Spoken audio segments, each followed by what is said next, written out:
In this video, I show you how to fix Icon app not working problem. For fixing this problem, go to your phone settings, then go to apps, then go to see all apps, scroll down, find out Icon app, tap on it, tap on force stop, then OK, then tap on storage and cache, clear the storage, then delete.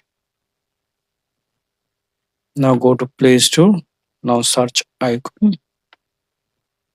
Now up to date your Icon app if available any update version.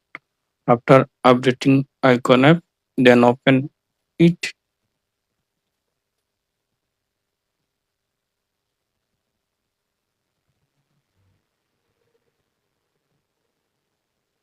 and tap on continue.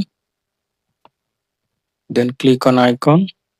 Then click on set as default. Allow, allow. Then click on icon.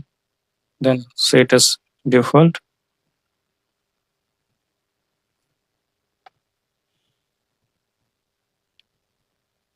Now log into your account. Now I hope that this method fix Icon app not working problem. Thanks for watching. Don't forget to subscribe.